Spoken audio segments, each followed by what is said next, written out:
positions. 11th, they should be treated as such. The Bears are back, baby!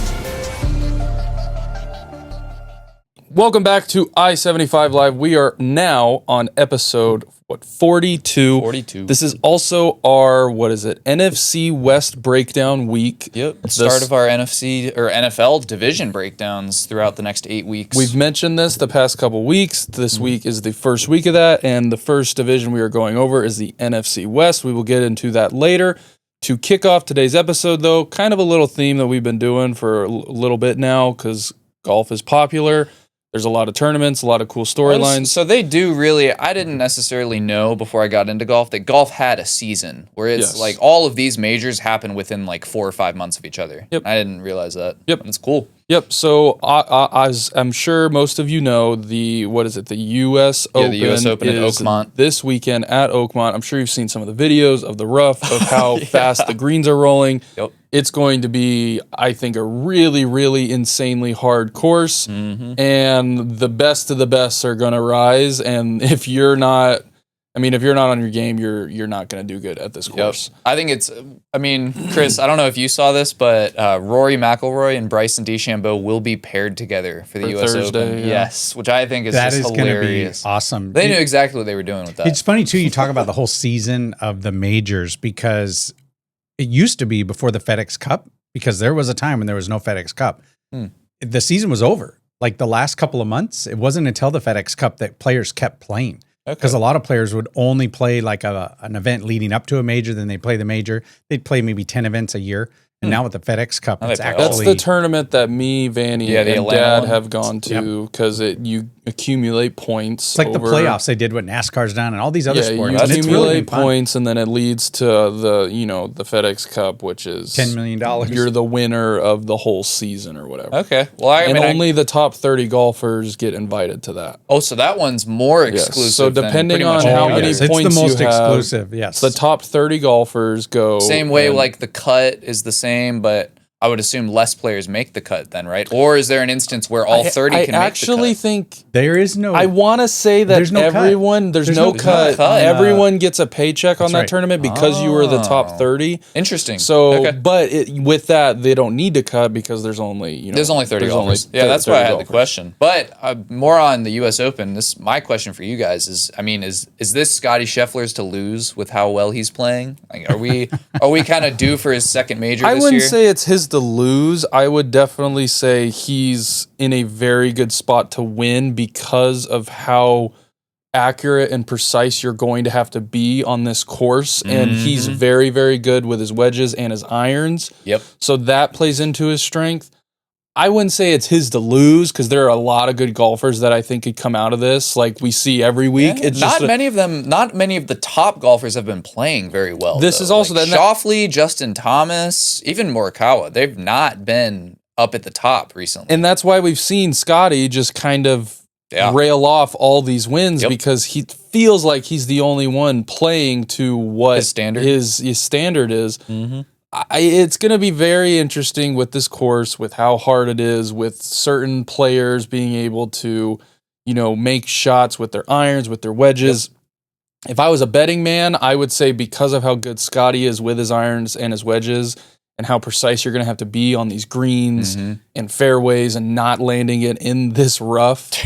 I like Scottie's chances and just how he's been playing the past month and a half of winning 3 in a row. I really like 4 in a row Scottie. this weekend, right? Yeah, 4 in a row. And then, maybe, let's say he does win.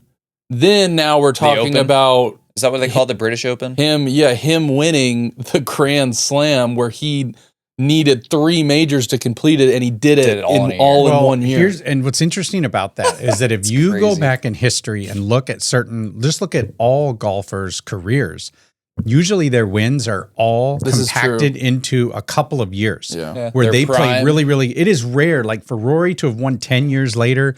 It's or rare even what to do, Tiger or what did. Jack Nicklaus did, or what Tiger did. 2019. Like your career doesn't go that long. You have 2 or 3 or 4 good years, and if you don't get it done in that span, you're pretty much done. Interesting. Well, so then, because I know this is the time for him to do it. If it's going to happen, if we see 2 career Grand Slams in the same season, in the same year, that is I don't think that will never happen. That will never happen. Well, it's never happened before, right? Never. No, it's so rare. Only like 5 guys. It's so rare for one guy to do it, but to say that there's 2 in the same year. that there's even a chance of it happening in one year is pretty crazy. Well, then one of the stories for the PGA Championship, I believe, was Rory McIlroy's driver and how it was deemed illegal. So I guess because he did not play well after that.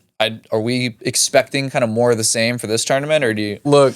If I think Roy McIlroy, talk to the media about it this time, you know what I think Roy McIlroy is looking at it. He's going, I have nothing less to prove. I won the Masters finally. I'm just gonna ride out the rest of my career. If I win some, great. I'm gonna finish T15. If I lose some, oh well. I think I've accomplished what I've set out to accomplish in the game of golf. Yeah, maybe he never talks to another media member again. Maybe won't happen. He just goes incognito. I don't know. He hasn't talked to him since. McIlroy is a very strange individual when it comes to what he decides to talk about, what he doesn't decide to talk about, who he decides to talk to about certain things. Yeah. I seriously think at this point in his career, after what he did with the Masters, he's looking at it going, yeah, I love playing golf and I'm going to do it, but I've accomplished everything that I wanted to accomplish. I don't give a shit about you. This is all about me. This is all about me now. Yeah. So, I mean, the last question that I know we talked about it last week, is the winning score really going to be over par? I think it will be. When's the last time that happened? I know we looked it up. It was like 2018, 2017. It's so rare. I bet you it will end around -5, -6. -4 to -6 would be my guess of where the winning score is going to be. What I'm excited to see, I think, the most throughout this is seeing pro golfers look like me with shanking shots and having shots that go like 3 feet out of the rough. I can't wait. I think that's what I'm excited to see. I've seen people, some of the golfers practicing, there with the rough and with everything, and it's like rough. They're not even hitting off of, the fairway grass. They're just practicing straight out of this rough. It's gonna be very interesting to see how it plays, because it's not, if you haven't seen, which if you care, I'm sure you have, the ball just disappears. It just disappears. Drop it. And that's just from dropping it. It would take you or me probably 3 or 4 times to even maybe make contact with the ball. Yeah. That's just the reality. We would probably pick up the ball and move it because or that. The or pace it's like, of play, they'd be like, hey, the marshal would be like, a little faster play here. Yeah, right. I hit in the rough again, just kick it off to the. So that'll be cool. That starts tomorrow at noon. Yeah, right? it starts, I'm sure, a little bit earlier. Sure, a little bit earlier because they have people teeing off. But that's true. The big guys that people care about probably won't tee off till 11, noon, 1, around that time. All right. Yeah, I will. And then it's kind of cool that we could have a really cool Scottie Scheffler Father's Day moment thing on Sunday, because the final round will be Sunday, Father's Day Sunday. If he's near the lead on Sunday, all the cool moments we've seen with his kid, with everything the past couple weeks, it'd be kind of pretty cool if he had another moment like that on Father's Day. Yeah, it would be pretty cool. It's kind of set up for him a little bit when it comes to 4 in a row, Father's Day, win another one closer technically to a Grand not Slam. 4 in a row, but because he didn't play last week and someone won last week. 4 starts with 4 tournaments wins in a row. he's been 4 in, starts. It would be 4 in a row. Yes. Yeah. Okay. Yes. No, I like it. But so this was breaking news over the weekend. I was at a bachelor trip. And was it breaking news, or did everyone know and he was just playing? I don't know. That he got married? Is that what we're talking about? Oh, yeah. Breaking news. Aaron Rodgers is married. But yes, to continue to what you were. So, yeah, I just got to a bachelor's trip, and the person that we were there for is a Steelers fan. I forgot about and that. was not wanting Aaron Rodgers on the team. And the second we set foot in Florida, I see the notification on my phone, and what do? I sprint over to him, and I'm like, hey, Andy, look. And just, a still face met in it. I know all of us probably saw it coming, but I'm still surprised. I'm still shocked that it actually happened. I think it's hilarious. Especially after all the shit that, Terry Bradshaw has come out and, players on the team saying he needs to go to the retirement facility. Yeah. This is going to be cinema. I think it's absolute cinema. I think it's hilarious. I really do. And now they're going to make the playoffs. I'm not, no. Well, Aaron Rodgers looked good at the end of the year last year. Don't get it twisted. He had more passing yards than Josh Allen, less interceptions. That's not an argument. I think the argument is you're going to a brand new team now, a brand new scheme, a brand new everything. Yeah, you're just plopping yourself in there. Yeah, you're just like. It's exactly what he did with the Jets. I think it's going to be a very cool storyline to follow. Mm-hmm. I don't want to say that I want to watch him fail. I just think it's hilarious of what comes with Aaron Rodgers, and even the whole showing up with a wedding ring. Like, surprise! You just get married. Like, his whole aura and what he just is so confusing on so many levels. He is a really funny, strange person. He really. You think he's going to call Bradshaw and ask him if he can unretire his jersey? Oh my God! No, he's already wearing number 8. He's wearing 8, but we actually had that converation. That'd be funny after the comments that Bradshaw had. I asked Andy. I was like, what number is he going to wear? Is Terry going to unretire? Not in a million years. That's funny. Oh man, but yeah, that's just, and with TJ Watt holding out, it's like they already have stuff going on, and now you just plop probably the biggest storyline in the NFL, and not for good reasons, right into your locker room. Like toxicity too of what he was with the Jets, what he was. I think him and DK is going to be pretty fun though. Might pick him up in fantasy. We said that with Garrett Wilson. I know, but DK's that's Garrett Wilson's better than DK, I would say. But didn't they just grab somebody from the Saints? Like, that was breaking news this morning. I think a receiver is coming from the Saints to the Packers, to the Steelers. The only receiver I would say would be Chris Olave, and I don't. I think that's who it is. No, I haven't. Was it fake news? Did I fall for fake news? Yeah, you fell for it. Oh man, where'd you see it on Facebook? Fake news. No. Don't make fun of my Facebook. Come on. Aaron Rodgers. I don't want to say I have like a personal. Because he's always been compared to Tom Brady, and he's always been that. But you take... I have more of a reason for it to be personal. I would agree with that. You take a 40-year-old quarterback coming off an Achilles, I think, his stats were good towards the end of the year, but ultimately he couldn't win games. He was all about himself. He's always been all about himself. Oh, yeah. And now, could you imagine if George Pickens was still on the team, though? That would be pure cinema. Maybe that's why they traded George Pickens. Maybe. That's a good point. But Tomlin being Tomlin, and we've made it to the playoffs, and we've never had a losing season. Yeah.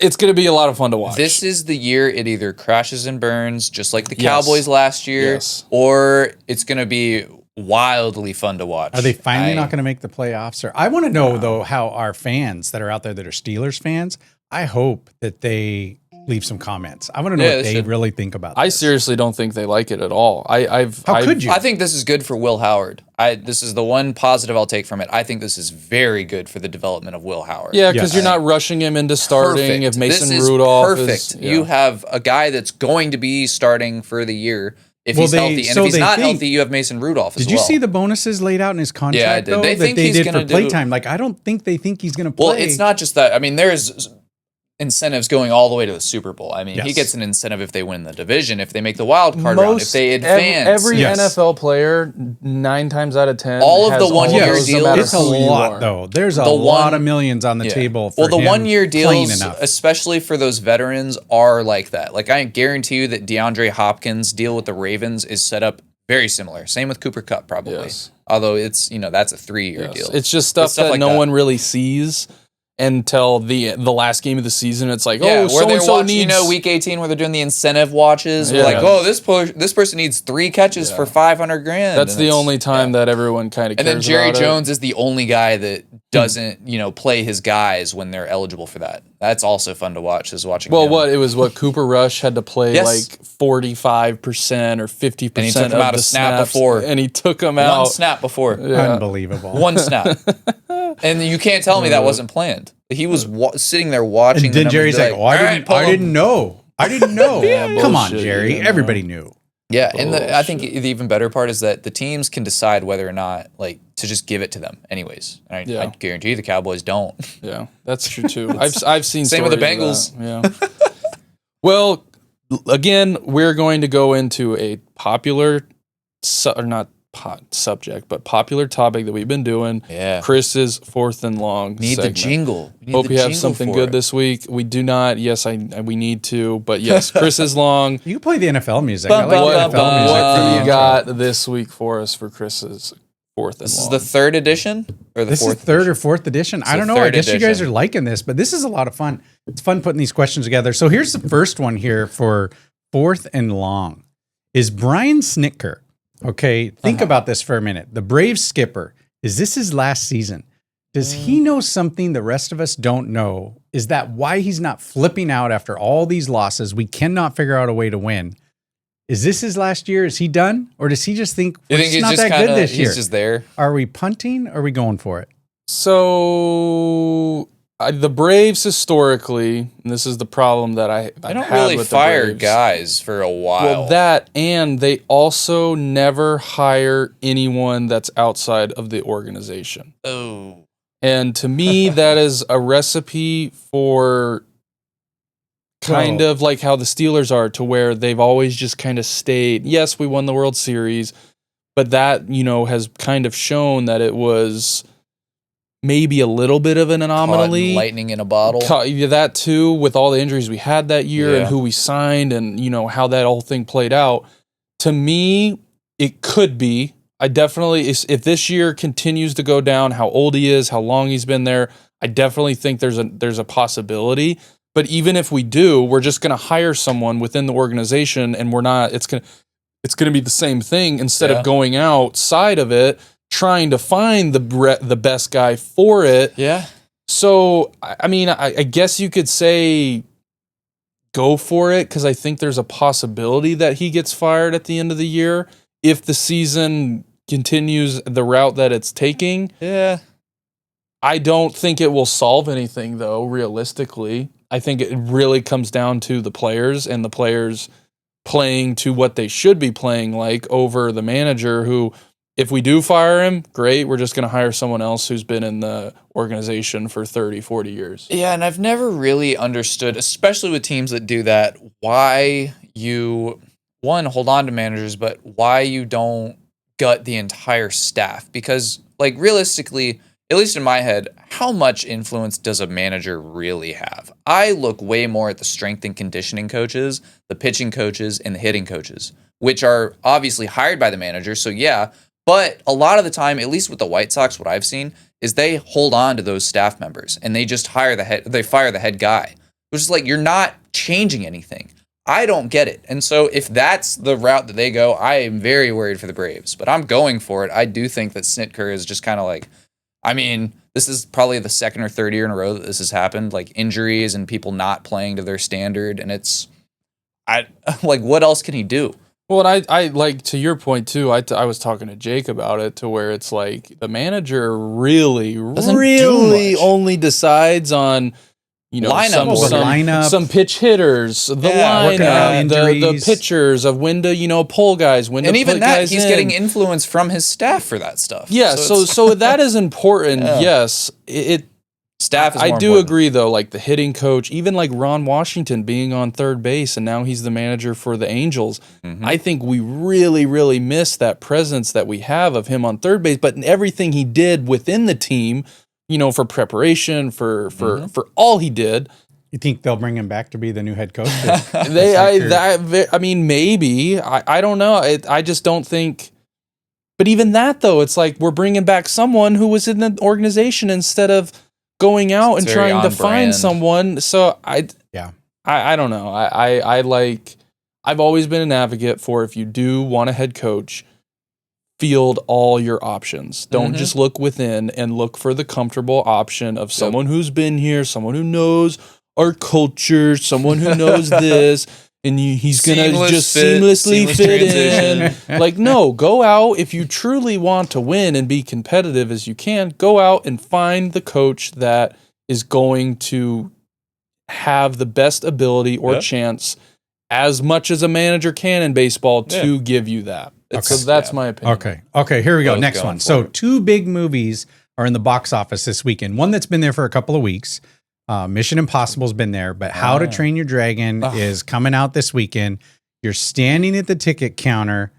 Which one are you going for, and which one are you punting first? Which movie would you rather see? I would just like to say that the How to Train Your Dragon movie is probably one of the stupidest and like just worst ideas for a remake ever. It like, why the hell do you need to remake that? That like, I'm punting it. I don't even have anything else to say other than it's going to be the exact same story, except it looks worse in CGI. So you're going to go to Mission Impossible with me. So to that, Mission Impossible, 100%. So to that, I have heard that, you know, a lot of these remakes happen, like Lilo Stitch just happened, you know, all these, Little Mermaid, you know, all of them. Oh my God. And they change them, you know, and I'm fine with that because, you know, you have to give it kind of like a reason why we made this, like why we made it in live action, other than obviously the main reason of we just wanted to suck out all the money we could of this already popular film. Universal just released a new theme park, and part of it is a How to Train Your Dragon land, so it's just a little ironic to me that, you know, it's all happening in the same it's all together. time period. But to my point, though, is I have heard that How to Train Your Dragon is literally like a shot-for-shot remake of the animated.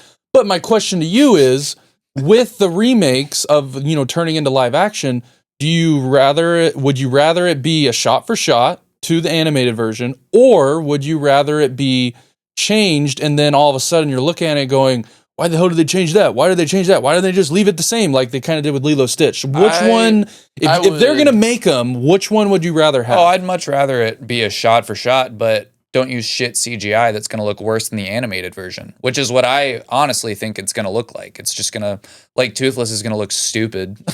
And like a live action version of him, they didn't draw him to look live action. So it's like that already is going to, all of the stuff, like the characters in that show or in the movie were not drawn for live action. So it's already going to look weird. And so, I'd rather it be just a faithful adaptation, but I'm just waiting for when they ruin Hercules. I'm waiting for it because it's coming. It's coming. That's like the one classic that has been untouched. Should remain untouched. Not going to be. I think most of them should remain But to answer your question, I really like How to Train Your Dragons. I'll go watch the old Toothless is one of my favorite animated animal characters, I would say. That's one of my favorite. Is it DreamWorks? That's DreamWorks? Yeah. One of my favorite DreamWorks movies ever. Up there with Shrek. But at the same time, though, I think Mission Impossible, with it being the last one, Tom Cruise is great. Yeah. I think they're both going to be. If I had to pick, though, if I was sitting there and had to decide, I think I would probably go with How to Train Your Dragon. Really? Wow. Okay. That'd be my answer. Okay, one more here. So last night, the Atlanta Dream defeated the Indiana Fever here in town. Oh, no. Without Caitlin Clark. So, if you had tickets to the game last night, did you stay home and watch the Braves lose to the I guess, what, Brewers. Milwaukee? Or are you going to the game anyway? Are you going for it or are you punting? I'm going to be an advocate for this. If I had tickets, if I purchased tickets months ago, knowing that they were going to be here and I was going to be able to watch. We looked Caitlin at that. Clark. We circled that date on the calendar. We did, and they've played here a couple times now. I would have sold my tickets. Well, I mean, you couldn't have sold your tickets. You could have given them away. I could have given them away. Yeah, you selling couldn't have sold them. I think Caitlin Clark runs it.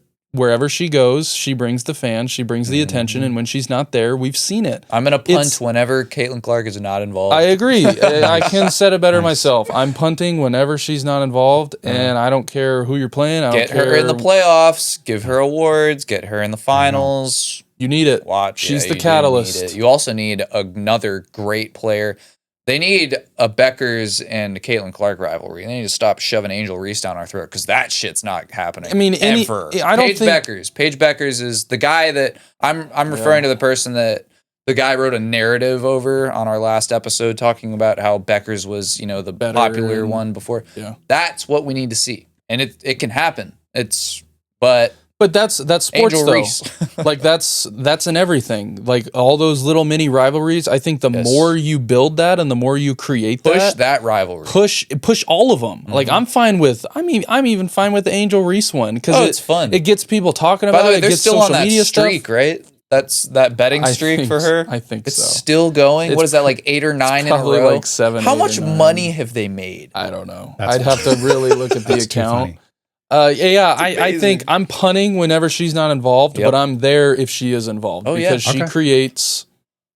Okay. I mean, she's the catalyst. They need to create more rivalries with her. I think her and Beckers is the next one that needs to be, spotlighted. And if I was a different team or a player, I would try to create my own organic rivalry with her because of how big and how much attention she brings. Oh, absolutely. Create attention for myself. Mm-hmm. Do it in a good way. Don't hip check her. Don't try to hurt her. Yeah. Don't do something like that. But naturally try to talk shit to her in the game, competitive hey, hit a shot in her face, do her fucking celebration, anything. That's what I think. And all of that, we see that in all the other sports leagues. It is nothing but, I think, free publicity. Just every social media with how big and how everything circles around the internet at a snap of a finger. You can't go wrong, and Caitlin Clark is the catalyst for that. And that's how I would view it if I was any player right now. So do we have time for one more? Yes. Do we have time for one more? Yeah, okay, one more. So here's one that I think is interesting. We're coming up on the trade deadline pretty soon. For the MLB. Do you think, yes, for baseball, do you think the Braves should punt on this season and potentially trade one of their superstars? Players. If so, what superstar do you think that might be? Are you punting on the fact that we shouldn't or should bring in someone? What does their farm system look like? So we have. Do you guys have a decent? Where's that farm pitcher system? from? He was from Florida, right? We drafted the really good pitcher from Florida. He's in our farm system. But to answer your question, I think we're not trading for anyone. For one, if it goes on the trend of what it is. So we're selling. We're not. We're going to be 14 games under 500. Well, 14 with the games Mets back. and the Phillies in your division. Yeah. As well. So to Mets me, the best team in baseball. And I know Braves fans aren't going to want to hear it. I don't want to hear it, but I think Chris Sale and Ozuna are the two that teams are going to want. And Chris Sale dominates against every lineup in baseball right now. You put him on a team that is going to Dodgers. the Dodgers, I think even Minnesota, Milwaukee, some of these teams that would kill for a pitcher that they can throw out there and go, he's got it. You think the Yankees? We're going to score 5-6 runs, and Chris Sale's going to pitch 11 strikeouts, 7 innings, not going to let up any runs. What would you have to get in return to give up some Chris farm Sale? players? Well, he's older, and you never, players. 2 seasons in a row of him being like this now, the clock is ticking on him. So I don't think you're going to be able to get a haul the way that we might think we are just because he's on the Braves and we think we deserve it. 1 or 2 guys, maybe. Maybe 3 max. Mm-hmm. But I would not be surprised if we get to the trade deadline and teams are going to be calling for Sale, 100%. Oh, yeah. With how he's doing, with how shitty the Braves are right now, teams are going to be on the phone for Sale, and I think Ozuna too, because I know his contract is up. I think Chris Sale's contract is also up after this year. So it makes a lot of sense. Mm-hmm. Do I want it to happen? No, because that would really suck. But I would not be surprised if we get a notification by the time that trade deadline. Chris Sale has been traded to the Minnesota Twins New York Yankees or someone like that. What are we going to do with that fan that always dresses up like Ozuna? What's he going to do if they trade him? Poor guy, he's going to have to move. He's going to move to where he's going to have to move to a new town. That guy is pretty funny. I'm going for it. I think whichever one was the right term for. I think they're going to sell the season. I don't think there's no shot in hell that. I think, especially with the Phillies and the Mets playing how they are, and just how stacked and healthy they are. It's the Braves are kind of fizzling out, and they would be very, very stupid to not capitalize on trading some of these guys, especially if you don't have the strongest farm system. I think this could be an opportunity for you to re-up a little bit, and still got a great roster overall. Yeah, we really do. Guys called up, so it's. Just kind of, I don't know. Yeah. Sell some of your veterans. I think, Chris Sale, Ozuna. Honestly, I hate to say it, but Acuna's torn his ACL twice now. So there's that. But I know Jake's over there shaking his head. No way. I think if he's torn his ACL twice. I agree with you, but I think if there's one player that is like no way, people would burn down the city if they traded. I don't think Acuna is going to. I could see an Austin Riley. Really? I could see an Ozzy. I could see a Michael Harris, 100%. But there's one guy that I think is untouchable. You do not trade Acuna the MVP, no matter how many times he may tears ACL. That's what I would say. What if he tears it again? Yeah. Well, he's done it in both knees now. Yeah. So if he were to tear it, I mean, there'd be a relapse of. Take him out back. If there's one player that I think is truly, truly untouchable, I would probably say it's Acuna on the Braves. Yeah, there's no way. There's no way. Yeah, but Chris Sale, don't be shocked if we get a notification saying Chris Sale is traded to blank. Hot take right there. Dawson thinks they're going to trade Sale. It could definitely happen. Definitely. Okay, so now, hold on.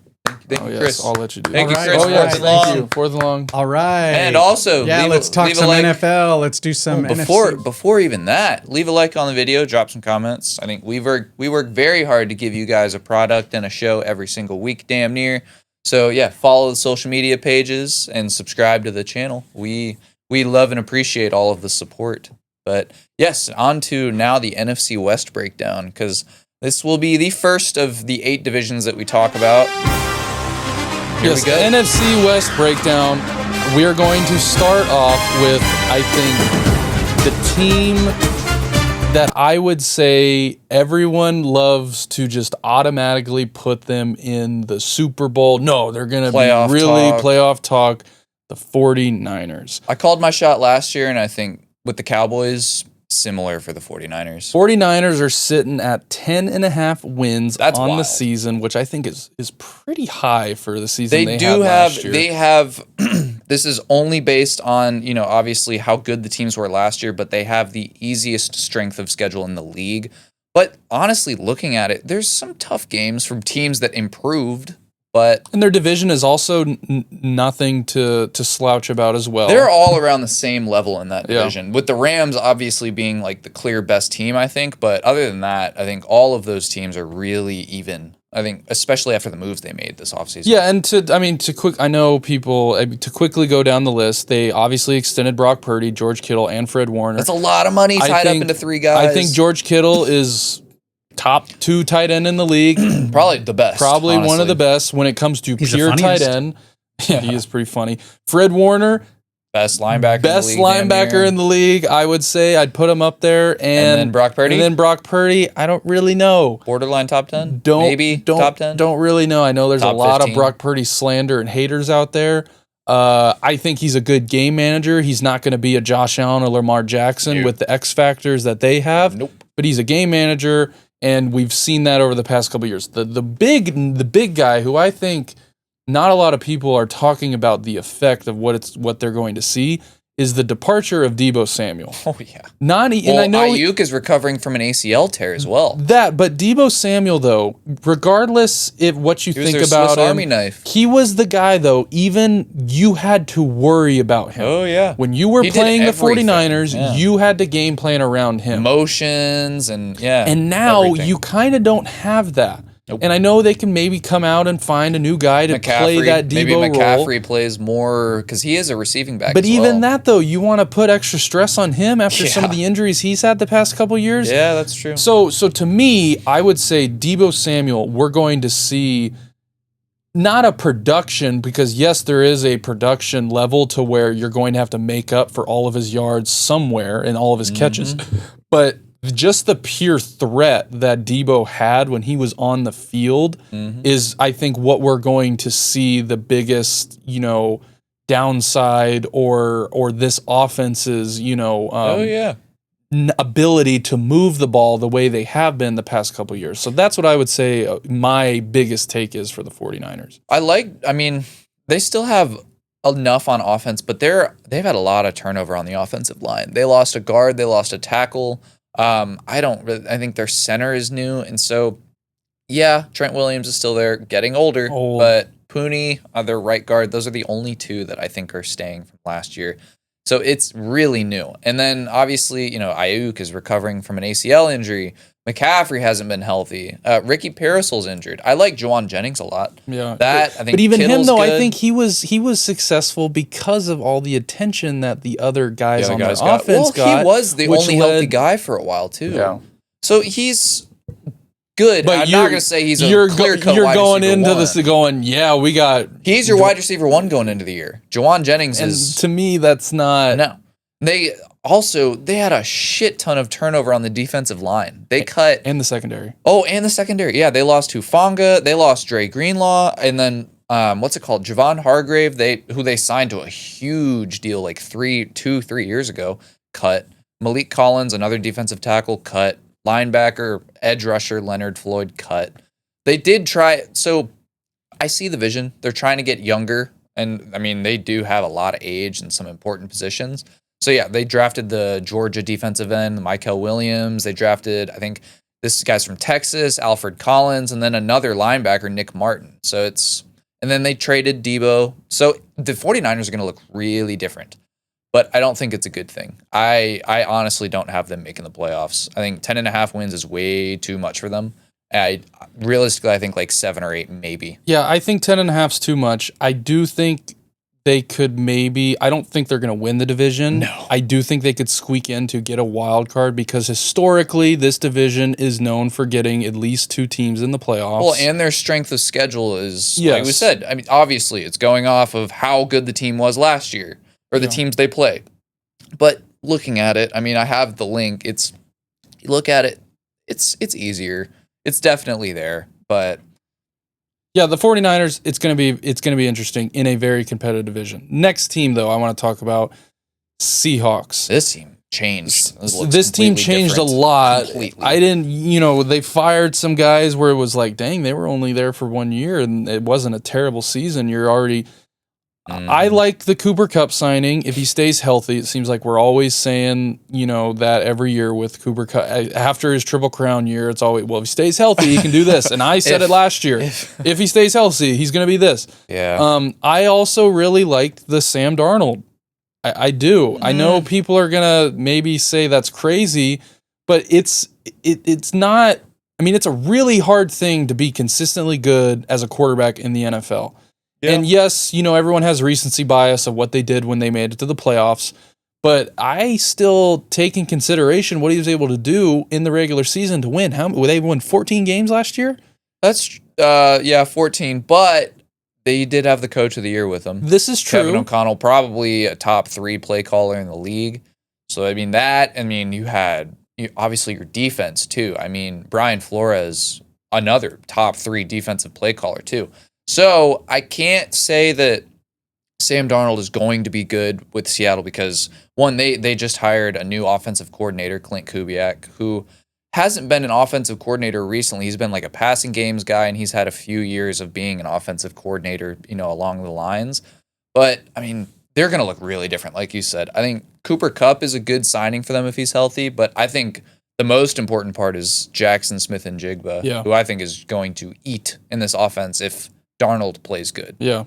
And then on top of their defense is still really, really young. Well, their secondary is great. And they just drafted the South Carolina guy, the North Dakota State, the guard, Grace Abel. Not a sexy pick, but a great pick. Who said he was going to, what type of ranch? He was going to make like a cornfield or corn ranch or something like that. Yeah. Bought a farm with his first contract. Yeah. They took, the Miami tight end too. And then I think shocker of the draft was when they took Jalen Milroe, which, he's going to sit there and develop. He may even see some time this season. So it's realistically, I think the Seahawks are right around where they were last year. Honestly, I don't think they're going to get better. I think it's just kind of. And I think their over/under is set at a decent number. If I was making it, I'd probably say 7.5, but 8.5. Betting purposes, that's gives it what it is. I couldn't see them finishing above 500. I think it's 8 and 9. I just don't see them winning 9 games. I think they're going to be better, and I think Sam Darnold is going to be good. I do take in consideration everything you said with what he had in Minnesota, but I don't think they're going to be a just god-awful, terrible team to watch. If they're on Sunday night, I'm not even turning on the game. No, the offense is going to look good. I think because, I really like Kenneth Walker. I like Charbonnet. Obviously, they traded DK, but still got Cooper Kupp, still got Smith-Njigba. And so you've got guys, and you just got to see it. And I think the defense, they signed DeMarcus Lawrence too, who's older, but that's a really good veteran presence. They'll have some, they were really hurt last year too on the defensive side. So if this whole division really has a big benefit of having an easy schedule, looking at it, they play the NFC South and the AFC South. So they get the Texans, Jaguars, Colts, and Titans, and then the Falcons, Bucks, Saints, and Panthers. And that's 8 games that you could 8 games that are pretty favorable for you right there. At least besides, maybe the Texans and the Falcons. Yeah. But then, and then you don't even have division player, the teams that finished in the same spot as you. 8 wins. I think 8 and 9 probably is where they finish, not making the playoffs. But onto your team. Yeah, onto your team, Dawson. This one got me a lot of views last year for when I said the Rams were going to be the number 1 seed. Hey, you're pretty damn close. They weren't the 1 seed, close. But they were playing like the 1 seed. They also almost beat the Eagles in the playoffs to go to. If it wasn't snowing, God knows what happens. Yeah, the Rams, 10.5 wins. I think this one's more valid than the 49ers having 10.5 wins. Oh my God, I think they go over 10. I think Matthew Stafford is getting old. This could be his last year or one of his last years. Yes, I would agree with that. But the Davante Adams signing to replace Cooper Kupp, that's going to be interesting to see because Cooper Kupp did so much on the interior work where I don't think Davante Adams is going to be willing to do that. He's strictly going to be either in the slot running a route. Puka will be in the slot. Puka will be in the slot, so they still have him. But Davante is just a completely different receiver than what Cooper Kupp was. So that's going to be interesting. But it's also to see Sean McVay now have arguably one of the best receivers to play in our generation of football. That's going to be fun to watch, to how he gets him open, the plays he runs for him. So that will be cool. But the Rams, though, they still have that very young defense that they had last year that they drafted. Oh, yeah. They drafted again really good on the defensive side. They've got the one spot on that offense that I think they were truly missing to where injuries or just being old was tight end. They draft the Oregon tight end. Yeah. Terrence Ferguson. I really I don't think I'm going to say that the Rams are going to be 1 this year, but they finished like 11 or 12 wins though. The Rams, I think, are my division winner for this division. By far. I agree with that 100%. Over Seattle, over the 49ers. Yes. We haven't talked about the Cardinals yet, but we will. Cardinals are an interesting team. I like the Rams a lot for just the pure fact of also their coach. Oh yeah. Their coach 100%. To me has proven that they know what they're doing. Yep. Even when they don't have all the talent or all the, skill set that you would think a team to go out and win 11, 12 games, win a division would have. Yeah. I like Sean McVay, and I'm going to trust him. Oh, I agree, definitely. And I think it's very telling that they really didn't they really didn't do much in the offseason. They didn't change much at all. They re-signed Stafford, Tutu Atwell, and then Alaric Jackson, their left tackle. But other than signing Davante Adams, and then they went and got a defensive tackle, Poona Ford, that was it.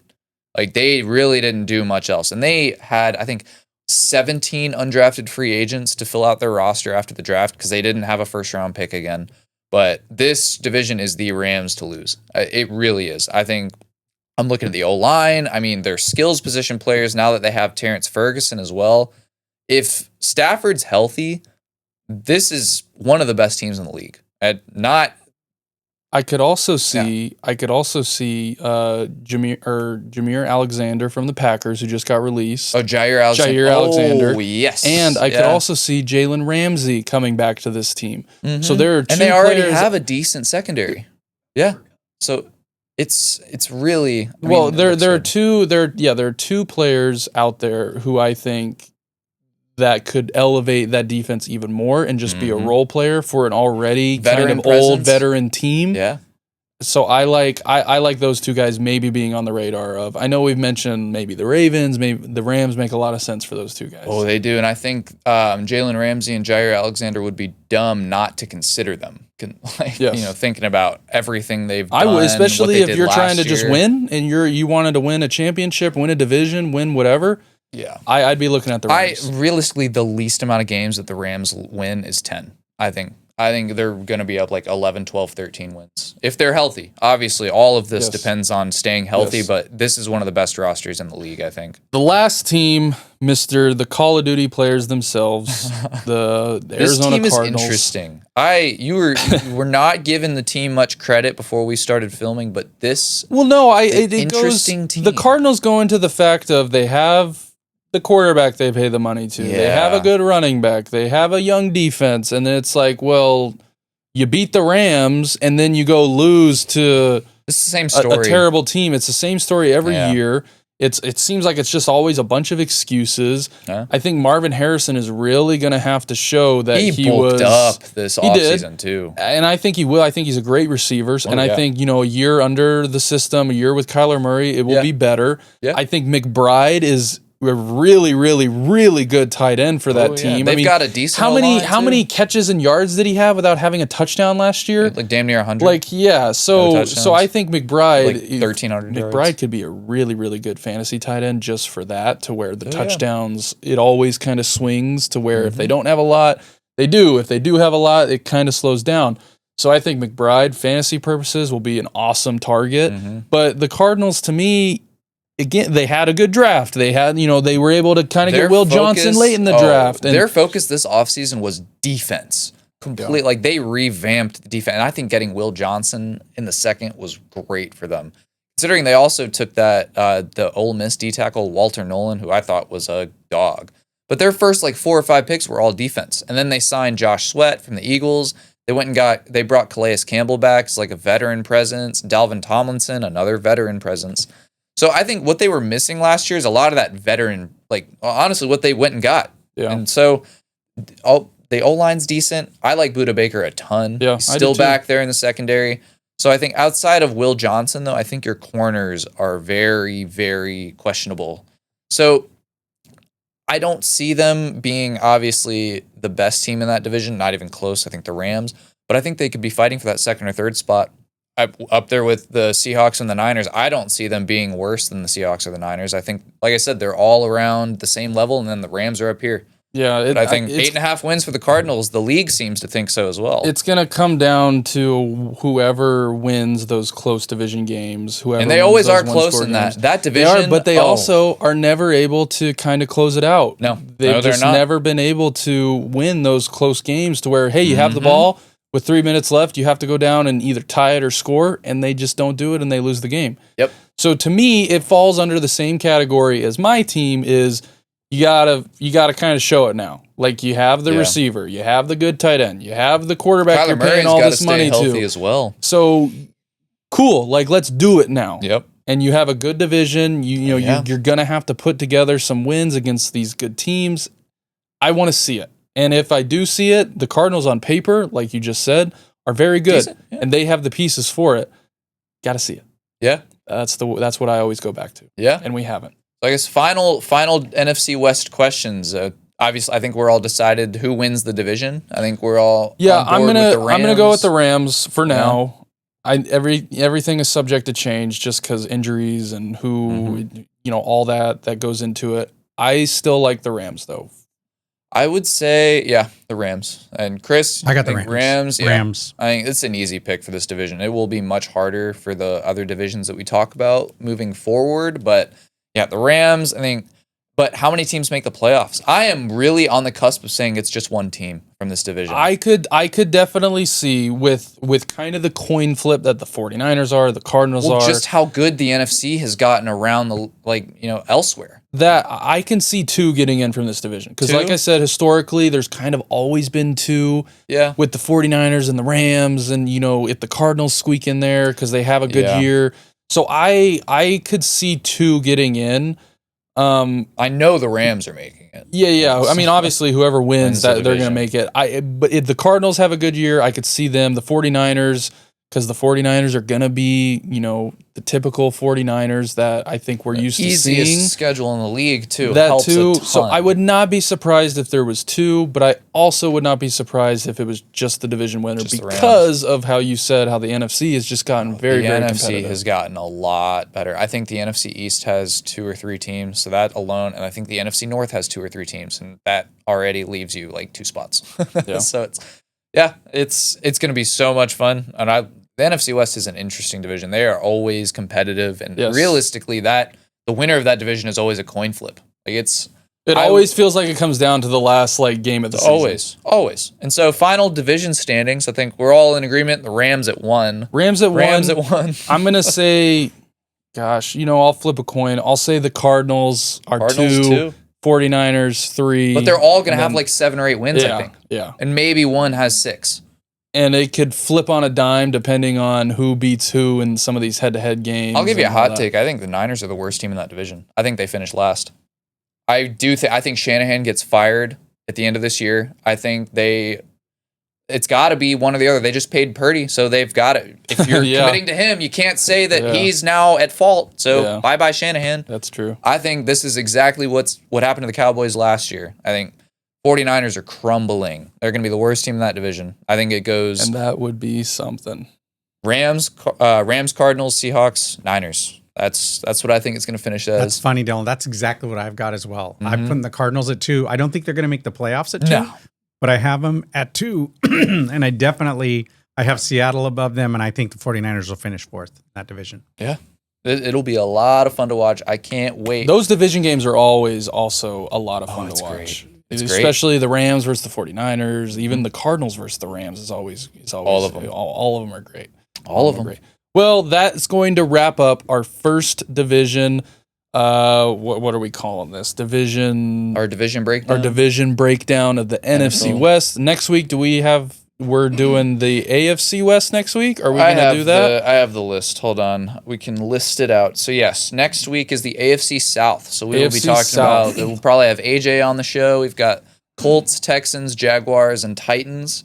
And then the NFC East, another fun one. And then AFC North, NFC South, AFC West, NFC North, AFC East. To wrap up R2 at the end. Yes. Good deal. Well, we hope if you have any predictions, I know, again, all this is early. So contingent on injuries, and it is early, and it's fun to talk about. But, this is football, and this is the fun part of predicting all these different outcomes.